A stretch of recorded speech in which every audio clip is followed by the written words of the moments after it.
All right, good morning. Much love, Center for Spiritual Living, Palm Desert, and beyond, wherever you are. God bless you. Good morning, good afternoon. It's Reverend Charles and my brother Jeffon. There he is. I get the honor and the privilege of having these conversations with him over the next couple of months, where our beloved Dr. Joe is resting and rejuvenating and taking some well-deserved time to do whatever he wants to do. So we just bless him while he's doing that. And it's a real honor for me for the next, like I mentioned, for the next couple of months. It's going to be 8 weeks or so that Jeffon and I get to walk together and have these conversations and talk about what's what, stir the pot, hopefully bring some light and love to our beloved community. And wherever you are joining us from today, we appreciate that you're here. And as Jeffon would say, I don't want to steal his thunder, but a big fat namaste. We see you, and I see you, brother. Big time. And yeah, very grateful to be here with you. And as always, beloved community, wherever you are, we welcome. Please mix it up with us. Send some comments and questions in the chat. I know Jeffon and I love to field those questions and interact with all of you too, so that you know, while we're the hosts, which make us look like experts, I can promise you something. I'm far from an expert in life, that's for sure. You know, I mean, I think anybody that's alive is doing their best to feel it out and make it up. And I don't want to speak for Jeffon, but just for me, I learn from everybody as much as I pray that somehow you learn from me. So, my brother, let's enjoy the ride this morning. How are you today? What's going on? Doing really, really, really well. And I am a master at everything. No, I'm just, no, it's a continuous process. And I must say, before we even get into our conversation, how grateful I am for you, for the CSL Palm Desert community, for Dr. Joe and his willingness to really open a doorway of opportunity to be able to share, and everybody who's tuned in and sharing comments and chatting through over the course of the last few weeks. I'm really, really appreciative and grateful to be able to be a part of this ongoing conversation. Yeah, right on. Amen. We're grateful to have you. Very grateful for your time every week, and it'll continue to be rich. I just, an idea just came to my head, and help me out with this. I'm gonna put you on the spot just a little bit, but it's about me, and I want to hear your thoughts, because I know I've been contemplating this, and it's on my mind and my heart. And like I just said, I'm still growing big time, but I have this conversation in the back of my mind that comes up that I'll confess. And the conversation is this, my brother, that I've been having these types of conversations for 25 years in my life, at least, probably longer. Mm-hmm. Just based on the people that I've been around, the schools and high school that I went to, and it being all sorts of different people, and we just talk about things like race and religion and not so much politics until I've gotten a little bit further down the road in my life. But this is criticism that I have in my head, this conversation, and again, I just bring this from a point of I'm working on growing too all the time. That is, I've been having these types of conversations for so much of my life. Like, I feel reconciled already when it comes to race and things like that. That probably could be a statement of ignorance. I admit that, but I've been around, I feel like I've been around the block when it comes to race and poverty to some extent. And so even last night when I was cooking dinner, I was thinking, it seems like everybody's just starting to wake up. So this is the conversation in my head. Yes. Mm-hmm. Everybody's starting to wake up. I've been having these conversations for a long time now. What's in it for me? Like, where am I to grow? And so that to me indicates that there is growth for me to have, because again, I will continue to say it. I don't have anything figured out, but I feel like based on some of the global travels that I've done and the situations I've put myself in, I've reconciled a lot of myself when it comes to not just race, but culture, like being in Poland or being in Turkey or being in Bulgaria or Serbia and some of the things those folks have been through. And I don't know, what do you think about that, man? Because I want to keep growing too, and I feel like I have a little bit of stuck there. And maybe it's just a confession. Maybe there's no place to go with that. But I've intentionally put myself in positions to be with people of all sorts of different color, nationality, et cetera, culture, all that kind of stuff. What do you say to somebody that comes with that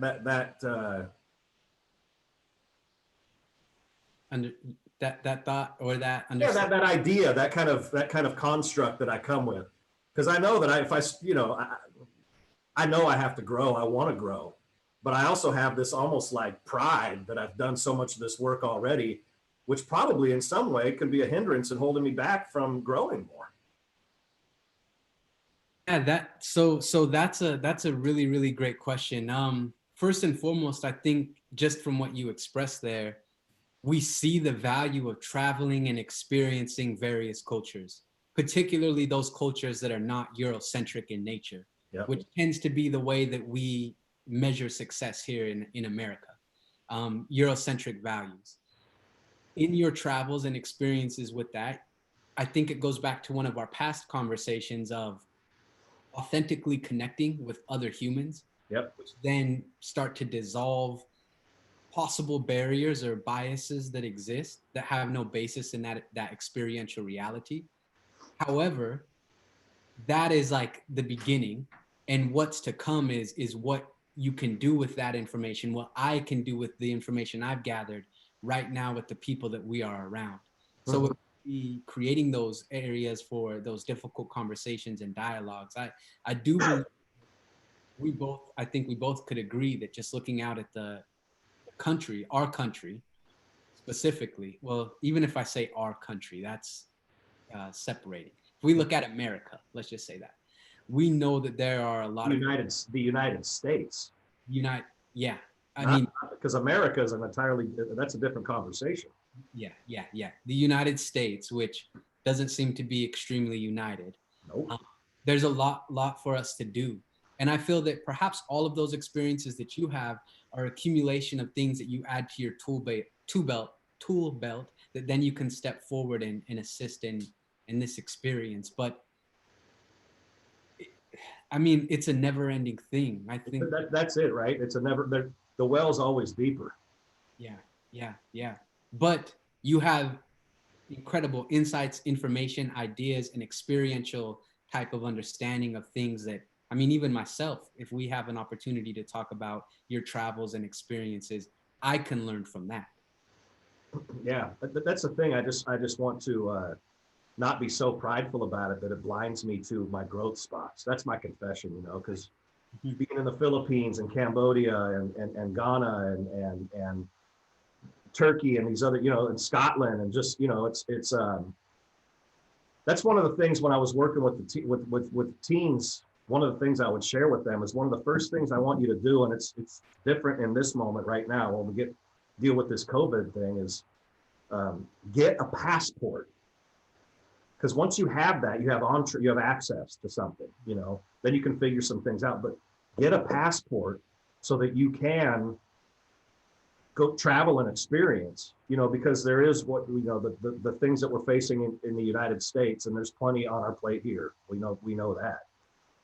But we can also go gather information mostly about ourselves through global travels, bring it home, and I think that helps reconcile the process in some way, that we can bring that wisdom and information to every interaction that we have with another human being. Yeah, it's like a cultural competence. Cultural competence. Yep. Yeah, amen. So I got a question then. Okay. Do you think that it's possible for an individual, so this is just kind of piggybacking on what you just shared there. Yeah. Do you think that it is possible for an individual, regardless of their experience, travels, that or not, for an individual to be neutral to the things that are happening in our country, specifically around race or institutionalized type of ideations? Is it possible to be neutral to that? I think it's possible for my daughter to be neutral to it. She's 7 years old, and I know she's neutral to it. Someone that's been exposed makes it a lot more challenging because we all have the filters. You know, I think it seems like the further we go on in life, we gather experiences that inform us. And I think if we don't somehow from an early age have proper tools to digest information with, that it becomes very challenging and difficult to be able to remain neutral. Neutrality is, man, I don't know. It seems like even the greatest mystics of all time. Has anyone ever been neutral? I don't know. Is it possible? I might have set you up for this one. This is a question that gotcha. No, I'm joking. Please get me. Has everyone? I don't know. Has anyone ever been neutral? It's hard. This is a question that I ask in that unconscious bias program that we do after they go through this process of identifying beliefs and behaviors that prevent the proactive achievement of inclusion and those type of things. I ask them, so is it possible then for an individual to be neutral to these beliefs and behaviors? And it's always about a 50-50 split of people saying yes and no. And so then I ask them, you know, why did you say yes? Why did you say no? And to your point, I do not think from my perspective that it is possible for an individual to be neutral. And the reason I say that is because if we are not instituting something empowering or transforming in nature with our energy in this moment of now, going forward and creating that new paradigm, then the act of doing nothing is reinforcing the status quo of what is currently existing. And so and the act of doing nothing isn't neutrality. No, at all. Yeah. So there's no neutrality where I often hear, well, that's not happening to me, or that's happening to somebody out there, or I'm not participating in that. And it's like, okay, yeah, you might not be out there on the ground doing this or that. But if we are not as a collective whole moving towards something new, then we are reinforcing what currently exists, whether we're aware of it or whether we are just so immune to it that we don't even see where our energy is flowing. Well, so just that's love. Someone just said, it's possible to be neutral. That's because we aren't fully informed.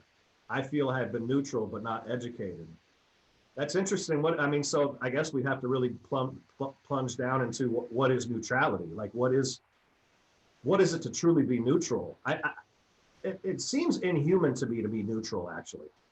Like, how do you actually do that? Because we're emotional beings, because we're intelligent beings, because we're feeling beings. That how could we be? And so I'm actually grateful human, whoever just said that, I'd actually be interested in hearing you say more about how you have been neutral, how that shows up. Yeah. And also they said, that same individual or group of people said, thank you for recommending white fragility. Yeah. I never realized how racist I am. Gives a new and deeper light to racism and its meaning. Again, thank you. I look at my life differently now. And that's fascinating to think that racism itself is not an event. It is a structure that we participate in. And it's so ingrained in the way that we do things. And I don't know if I mentioned to you, I may have to Dr. Joe, but when we really start thinking about the institutionalized type of setup that we are in, when we think of, and if I said this to you already, please stop me. When we think of, the doctor who was there when we were born, what ethnicity were they? The nurses who filled the room, the owners or the CEOs of those hospitals. When we think of school and the teachers who we were with, the principals at our schools.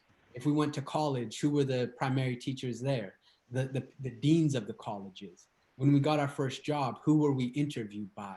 Who were the CEOs of those organizations? Yep. And we start looking, and it's not saying like, okay, well, we see it's leaning this way, obviously, but it's ingrained in a way of doing things, which goes back to my first comment around Eurocentrism.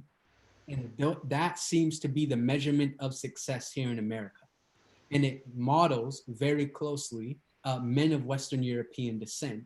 And therefore, if there are people who do not fit in that little band of Eurocentrism, primarily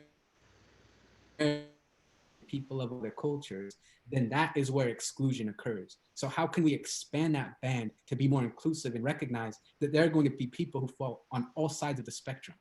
Yeah. Yeah. So, No, I love that part that we're informed mostly by the local environment around us, like the nurses that, you know, who was there in the room you were born, et cetera, et cetera. And that you don't know you're the fish in water, and that mostly it shows up as Eurocentric, right? White. For a lot of white folks, it was all that we've seen. You know, pictures of Jesus on the wall. Jesus is white. You know, the disciples, and all of these things, and that informs us. So that becomes the lens with which we view, and we don't have context, or that is our context, rather than something that includes more. yeah, and it just is. And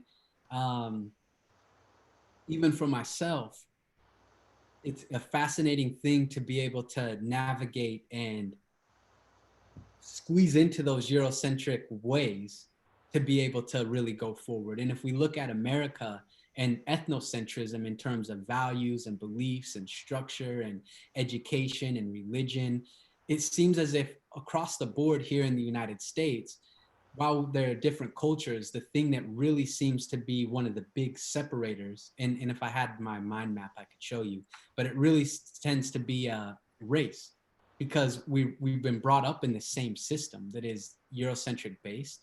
And we know to succeed, you have to act or be a certain way. And how can we just expand that, particularly as we're getting more and more culturally diverse here in America? And I believe all children under the age of 11, roughly 50% of children under 11 here in America are children of color. Hmm. And therefore, we can recognize that going forward, it's just going to continually get increasingly diverse, which means expanding that band to be more inclusive instead of allowing that small band to be exclusive in nature. Yeah, amen. What about the statement "people of color"? Like, is there something embedded within that actually is divisive as well? Yeah, you know, this is that's a fascinating thing. I mean, like everything's got a color. Everything has a color. I mean, the air, I guess, doesn't have a color, but everything's got a color, and I guess I'm just wondering from not a, well, it has to be from a white perspective because I am white, but is people of color somehow, I don't know, is it a celebrated designation, or is it demeaning as well? For myself, I can speak and I can say it's not necessarily demeaning from my perspective. However, I do know in presentations that I clumping all people who may have a little melanin in their skin into this idea of people of color, you begin to, at times, can discount, you know, Asian, Hispanic, Latinx folks, Black folks, indigenous people. And so I've seen a term that's BIPOC, BIPOC, so Black, Indigenous, and people of color. But then I'm like, well, and then I also hear people say Black and brown folks. Right. And I'm like, you know,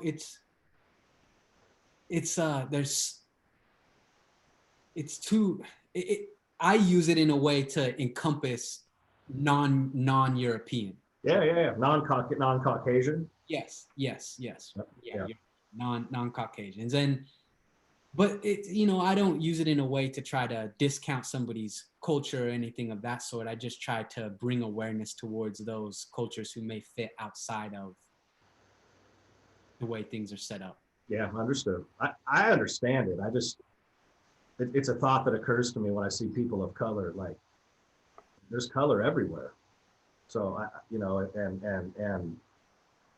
and I get it, and I understand as well. You know, it's interesting though that my daughter, I know I talk about her a lot because she's my daughter and I love her, but she's so if we go down the bloodline, her mom's half Mexican, and her grandma, her abu, and her aunts are, well, I guess it'd be 3/4, Mexican, and her mom calls her Weta, which, means the white girl, the little white girl. And so one day, about a year ago, and we laugh about this so hard, she asked her mom, Julia, she said, what does Weta mean? And her mom said, it means white girl. And she just, what it really means is like a light skinned Latina, is what it means. Very light skin, more looking like a Caucasian. And she just started sobbing. She started crying. She's like, Mom, I'm not white. We just laugh about that so hard, because part of that is what we did to be proactive. We talk about things we can do. We actually moved into the neighborhood where I went to grade school, which is primarily Latino. Where is that? In West Seattle, White Center. Okay. Yeah, yeah. White Center. To go to Holy Family, which is a bilingual Catholic school, but it's mostly brown. It's mostly Latino. And so we moved to that neighborhood so we could be very close to the school. And one of Julia's friends, who's big into the work that we're up to and deconstructing racial bias and things like that. So you do what most white folks don't do. They actually move into the hood. I'm going to do it. Yeah. To have an experience that you want to have. And so what she sees mostly around her is talking about white fragility and the premise of those books and those types of ideas are brown people, the people that don't necessarily look like her. And her best friend, a number of her friends, the group that she hangs with, don't look like her. So she's got that perspective growing up as well. And I think, just talking about how we're informed as we grow up. And to me, that doesn't take courage. And I see for a lot of folks how that could take courage to do something like that. Mm-hmm. But I think that's one of the things that we talk about equity is to actually use our resources and our capacity and our wherewithal and awareness as we wake up to actually consciously generate equity. Does that make sense? Do you follow what I'm saying? Yeah, yeah. And I don't say that, I just say that as a story of my family, not to toot my horn. Seriously, it's not about that. It's just, these are some of the things we've done as a family. It's and it's a fascinating thing when I'm having conversations. So I went and saw some family and some friends and having conversations around this. And there's this unique awareness that I think we've touched upon, but I think it's important to state again, particularly since CSL community is, we recognize there's one infinite essence that's flowing through all things, and then unifying with that essence, recognizing that that's what's enabling us to be, and then realizing that we're divinely guided as we move forward, and gratitude and releasing. So, the affirmative prayer process. And how can we begin to honor and recognize that seeming one that exists for all of us, through all of us? It is all of us. It's the space in which we move and operate, but also realizing that perhaps ways that we show up creates things that separates the one in many forms, while also being respectful of the various identities that we have as a human from the cultural experience and upbringing that we have. Multi-layer, isn't it? It totally is. And when you put it that way, that's fascinating. So it actually takes some, what would you call it? Emotional intelligence, or just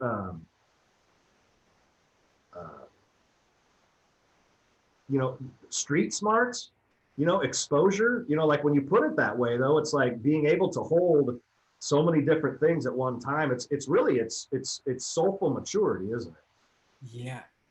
Yeah, and I love the way you put that. That's rich. And you cannot bypass the experience that we see. That's why I really love the teachings of the Buddha, because it's not bypassing suffering.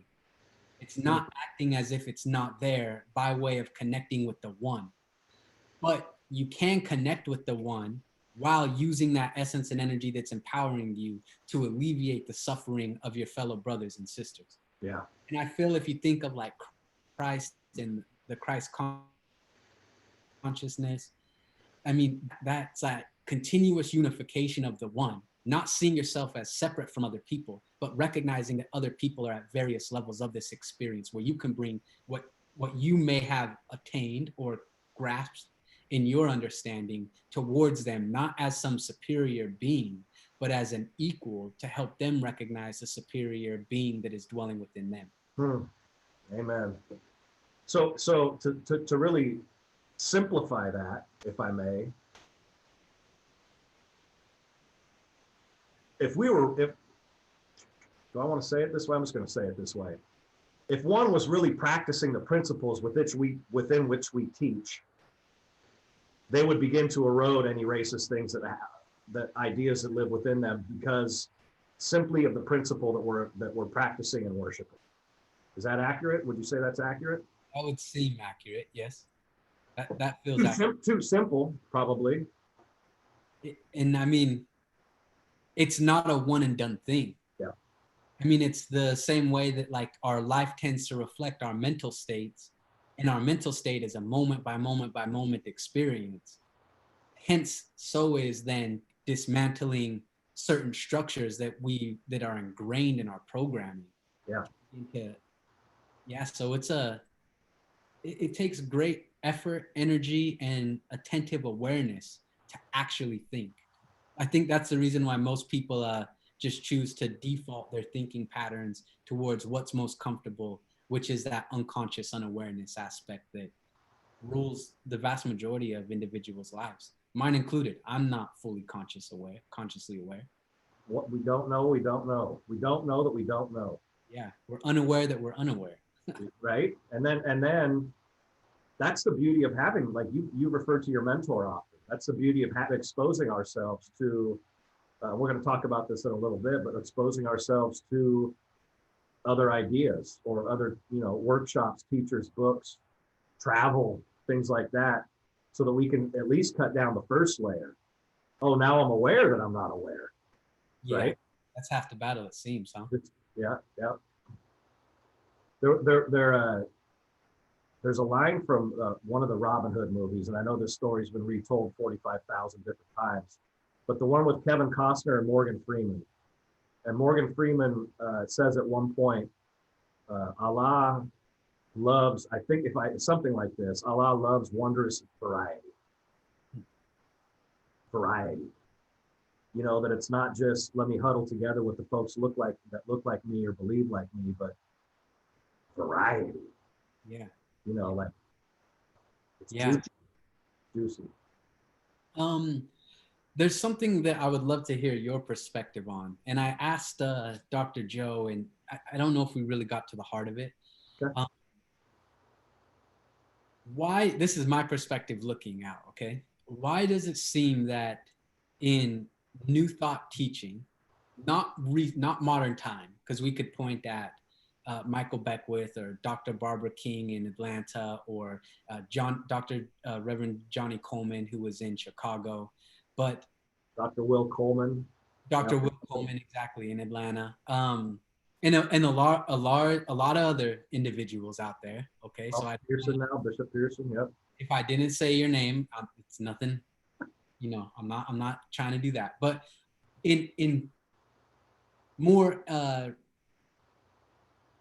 years back, decades back, or even a century back, when the transcendentalist movement was really getting its wheels with Emerson and the Unity movement and Ernest Holmes, why is there not any books that are from people of other cultures, particularly when we look at ancient history and we see like the Bhagavad Gita, or we see some of the ancient teachings from Africa, which always gets overlooked, from the Egyptians, or the great empires that predate nearly all empires on the planet? Why does it seem, and I guess people would say, well, the Bible is over there, but why does it seem that there's just that's a big missing void from so many voices. You know, is that because of slavery? Is that because of suppression? Is that because of oppression? I'm interested to hear your thoughts on that. Well, here's one small thought I have on it right off the cuff is that when you don't have to worry about survival, you can worry about other things. And that's very true. The nature of the universe and freedom and spiritual principle and where we come from and who we are and things like that. You know, if your basic needs are met, your mind and your heart are free to explore different things. And I think when some of these things were happening in the well, I guess it'd be 2 centuries now, and then at the turn of the century and early in the 20th century, there was still a lot of rights that weren't granted and privileged to non-whites, non-Caucasians. And I think there was a lot of attention put into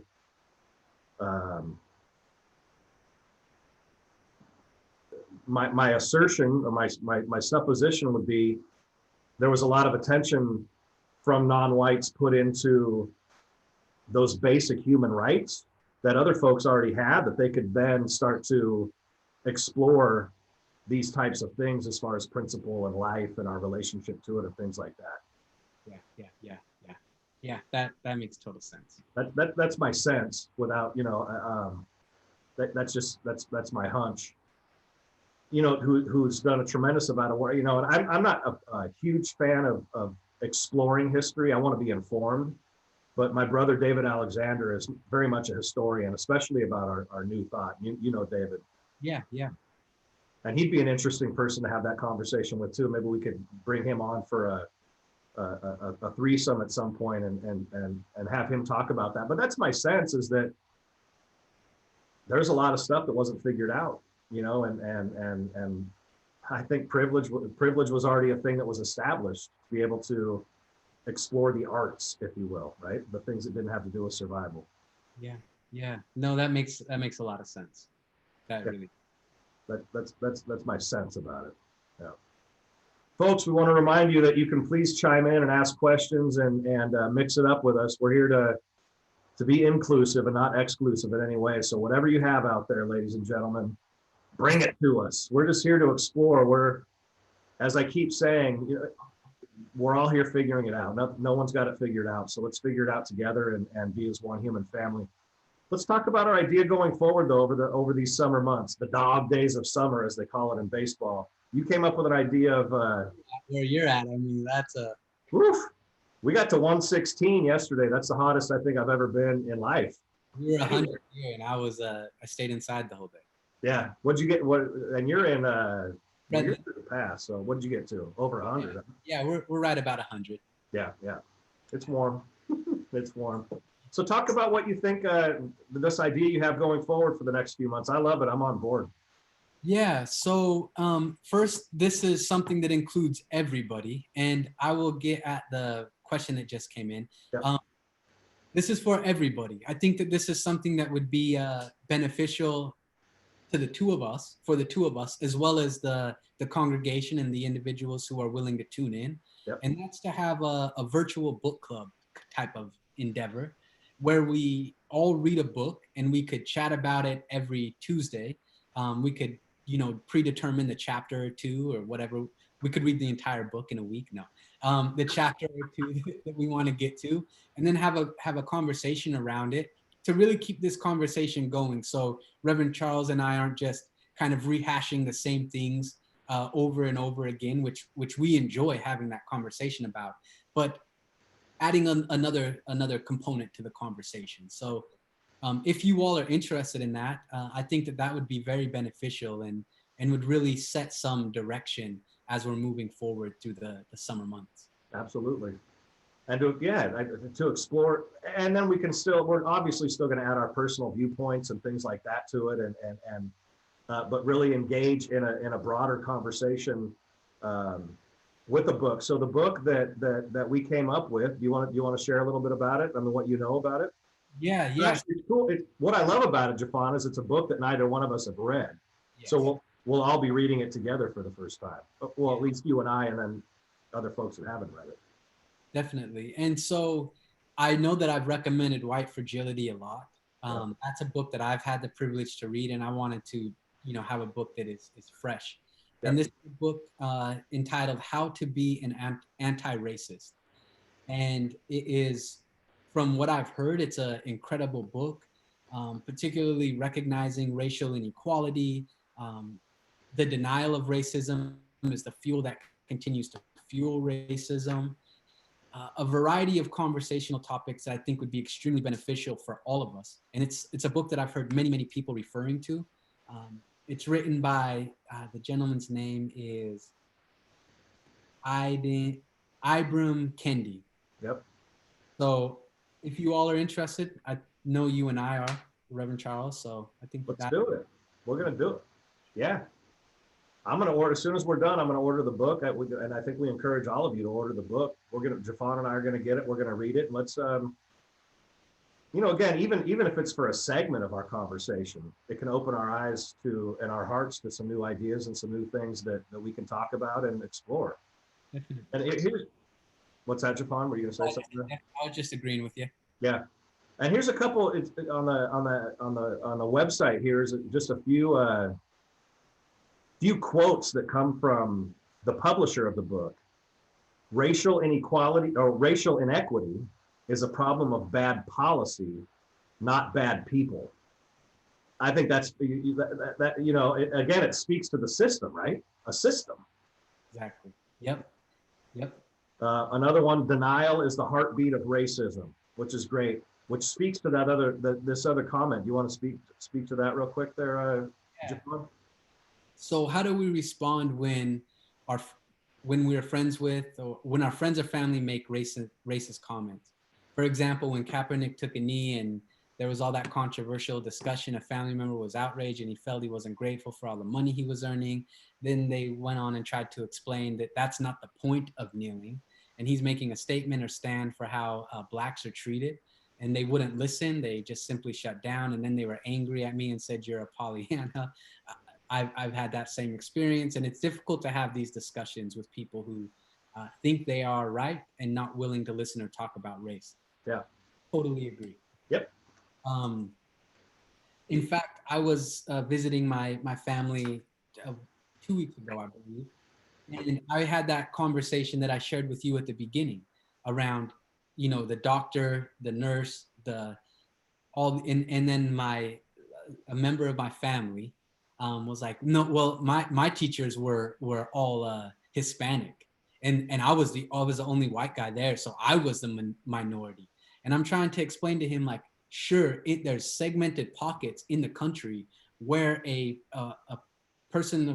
Caucasian person could go and they would be a minority, but in the structure of things, you can travel anywhere and you experience a level of privilege that people maybe from that community who are of a different color go out and they would not experience that.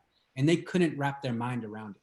See, that speaks to my point about what I just shared too, about our family going into that, moving into a primarily Latino neighborhood for my daughter to go to school at a bilingual school. It's the same thing though. When we leave school, I'm still a Caucasian and they're still brown, whatever, right? Same idea. And with that idea around Kaepernick, I mean, it's the same thing when I see people with a Confederate flag sitting up, and I'm really just kind of confused, and I want to have a conversation, but I want it to be in a way where I'm respectful of their perspective, even if I don't agree with it. But there comes a time for the individual who asked that question, for me, where I recognize that I'm unable to actually change, or I can only share ideas. Yep. And maybe the seed will blossom at another time. And I'm not here to get into an argument or try to shake somebody to see my perspective. Yeah. That is it. I think that's it. We can control what we can control at the end of the day, and we can't what we can't. And what we can control is this right here. Yeah. So, and getting into an argument with a crazy person, whatever, someone's going to think I'm crazy about something. But what I mean by crazy is they're not willing to at least even entertain a different perspective. Yeah. What's the point then at that point? Yep. Yep. Well, you just hope at some point that we can, that all of us are waking up. But again, Jeffon and everybody, if we bring it back to principle, Ernest Holmes said, and he caught this. We believe in the emancipation from discord of all nature, and that this goal is sure to be attained by all. And that's principle. And none of us that are human beings can possibly weave that tapestry. That's a divine thing. And so I say control what you can control. Yeah. Yeah. And I saw that they said, well, that's why I agree. That's why I shut down. But never be fearful to speak up when you say something or somebody says something. And whether they agree or align with it or get angry at you, there's something that's very profound in recognizing that you stood up for something that, from my perspective, is a universal truth, which is human equality.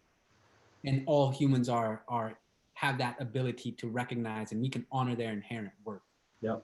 And bypassing it and saying, well, he's getting paid money, Kaepernick shouldn't be kneeling, all of this stuff. I mean, it's to walk around ring around the rosies, so to say. Yeah. Yeah, folks are going to do whatever they want to do with whatever they want to do. I mean, if someone looks right at you and says, "Here, look, this is why I'm kneeling. I am kneeling as a stand up for equity and equality and against police brutality." And that's why they're kneeling. And someone else says, "No, this is why you're kneeling." What are you going to do with that? Yeah. I'm telling you, this is why I'm doing it. Someone else wants to hijack it. What do you do? Yeah. Keep doing what your heart is moved to do. And I see they say it's divine, but what is mine to do? I think that continuing to come back to that question, and I believe Tracy Brown has a group on Facebook that's what is mine to do. We have a lot to do. we have a lot we can do. Yep. Continuing to ask that question, what is mine to do, or what can I do about this, can open a doorway of possibility, or at least engage in those type of conscious conversations. Yep. And it's a great question. I mean, the question leads to wonderful answers. So, Charles, what is ours to do? Expose yourself. Expose yourself to things that aren't like you. This is what I'm so grateful for when the divine moved me, and it was like a whisper in my ear. I want you to put yourself in positions and situations where you are uncomfortable to see who you are and what you're made of. And this started back before in my late teens. And then what's led me to my global travels. I don't see any other way. It helps build trust. It helps build relationship. All of us are going to be called to do things that we're uncomfortable doing. We have to be willing to be uncomfortable. So I think it's not a specific, it's a generality. I think the specific is up for every individual to answer. Obviously, from my perspective, what is yours to do? Consider the context of how can you put yourself in a position where you're uncomfortable so that you can learn? Say it safely, whatever that might look like. But this is what I keep coming back to this, Jeffon. If I let's say I enroll in an evening class here at College of the Desert, right down the road in Palm Desert, when it's open. Mm-hmm. I put myself in a class for computer programming at nights. I have an admission by enrolling in that class and putting my butt in the seat in that class that I'm ignorant to something, that I'm ignorant to computer programming. Right. If I take a trip to China to see the Great Wall of China, I'm admitting an ignorance that I haven't seen the Great Wall of China and experienced that, and I want to.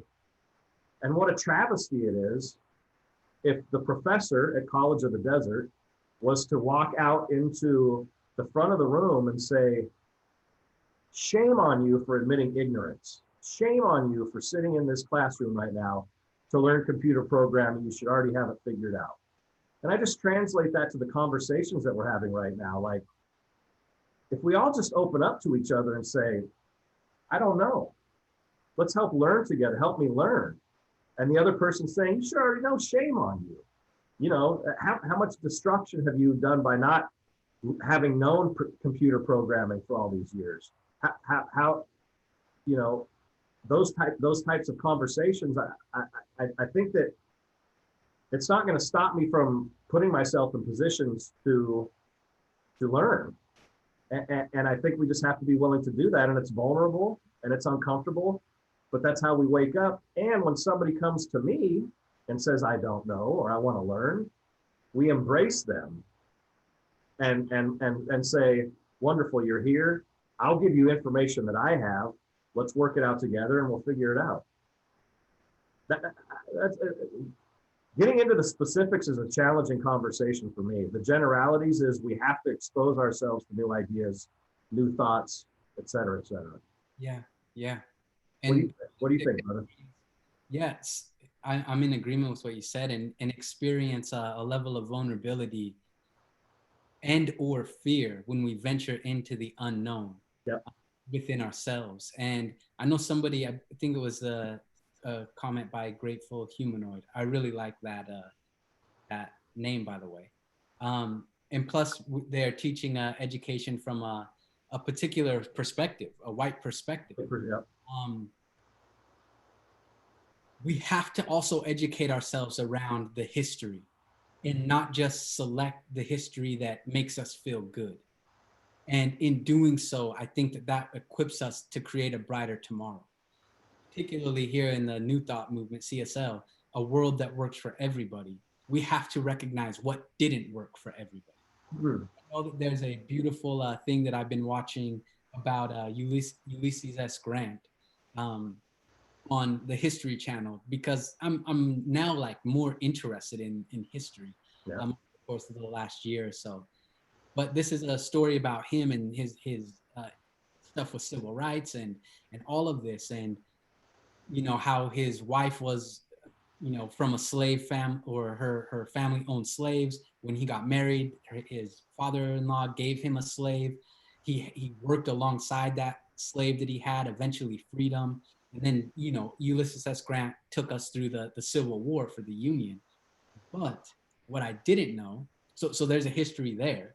But what I didn't know in doing additional research is he was also responsible for the great battles that happened in the Dakotas with the Lakota Indians. He fueled Custer to go up there and massacre a lot of indigenous folks.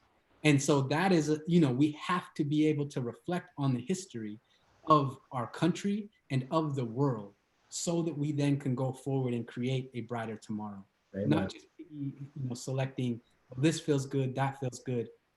And we can do that for ourselves. Yes. I know you and I had that conversation where there are things that we've done in the past that make us feel, we can feel this type of shame or guilt when we reflect and bring that memory into the forefront. But that experience that we had in the past can serve as a stepping stone that can allow us to move into our highest and best tomorrow, because we learned, we gained knowledge or wisdom around that seemingly trespass or fall that we did in the days behind us. So I just think that that's so important for us to do that and begin that process. And that's I love that point, Jeffon, that the process is as global as we want to make it. It's personal. Like the things like you mentioned, the conversation we had about, you know, how I've trespassed others and the shame that I have involves forgiveness of myself. So when we talk about race, there's the same process that takes place. You know, and you know, I think about some personal stuff, Jeffon, that I've experienced, ways that I've been violated. And I actually feel rage about some of these things. And I'm not sure if I've shared this before either, but within my own family experience, ways that I've been violated, that I still have PTSD and experience rage about them. That when I actually go there, I feel rage, and it's a scary feeling. So how do I reconcile that? Somehow, like we've talked about, I have to keep chipping away at it day after day after day, and assume some sort of control of my own consciousness and my own life, so that I'm in love with myself and not a victim, but continuing to be a victim to what happened to me.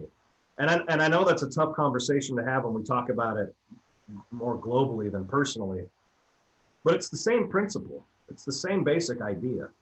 And it's hard work, man. It's heavy lifting. It really is. And that's, I think that's why we don't talk about it a ton in New Thought, but it's why I welcome the grace of God into my life. Let grace do for me what I can't do for myself, somehow surrender. Yeah. We had another question here. Popular legend. I think the problem is that people identify with their as if, I don't know, I think there's a word missing there. People identify with their as if, where'd it go? Oh, with their as if that is who they are. It is only what we believe. We should be able to discuss ideas as free exchange, ideas not as egos. Mm-hmm. And then Don says, the thing I think is most important is to stop allowing racism. My favorite way to stop this behavior in its tracks is to say, oh, you say that because you think I'm white. Allowing racism to exist is the first step. Second is experiencing loving individuals of all color and culture. What's so fascinating that Don mentioned there is, so I really try to make a differentiation, if that's the right word, yeah. From behaviors and cognitive or mental states that we need to shift. And yes, the best way to stop racism in its tracks is to at least have the conversation and begin addressing people.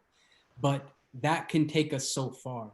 And I think what really I want to have people and myself recognize is the importance of something shift inside of ourselves by way of our mindset, our beliefs, our attitudes, our perspective. In that shift, not allowing. I see. Not allowing to, yeah, she said allowing racism to exist is the first step. And she meant not allowing racism. That three-letter word is important, not. Yeah, I totally agree. But what I'm getting at is, what would happen if we began to assume mental states that would allow new behaviors to emerge that would create a different result? Because if we think about racism is not necessarily the behaviors that we do. That is discrimination. Racism is what happens behind the behavior, behind that which fuels behaviors, which is the mind or the heart or the spirit or the attitude or the perspective of the individual. So without really somehow finding a way we can only do it on an individual basis, being able to identify that and recognize, okay, there's prejudice within me, there's racist tendencies that exist within me, and it plays out in the form of discrimination. So if we solely just try to stop discriminatory actions, that doesn't actually get to the root of the problem, which is a mindset that fuels those actions. We may be able to resolve it for a few weeks, for a few months. And that's why I often say with organizations, equity is important, but that is not going to solve the problem of not having an inclusive culture.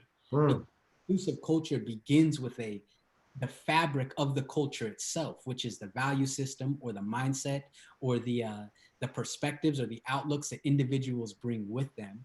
And equity then is the byproduct of that. And so equality is backing into that first area, which is what is happening. How are we programmed internally from an individual perspective, and begin to pull the weeds there. And then we see this garden begin to manifest. as we go further down the line. Amen. And who doesn't love a beautiful garden? Yeah, yeah. Well, out there, I know it's hard to grow one, but Thank let me God, water. up here. If I can share my screen so Yeah, everybody. what are you looking at? Yeah, please. I don't know if I can share my screen, Trey, if you're there, but I wanted to maybe Do you have the green button at the bottom? I do, but it just says host disabled attendee screen share. Hey Trey, can you help Jeffon out? I know you just asked. So I'm just. But if not, Rev Charles, maybe you or even Trey could bring up that book, How to Be an Anti-Racist, or everybody who is listening, you can just write it down. How to Be an Anti-Racist. That will be the book that we'll be exploring as we go forward, and we are always open to your insights, conversations, discussion points. Go ahead and try again really quick, Jeffon. I just made you a co-host. There we go. There we go. Nice.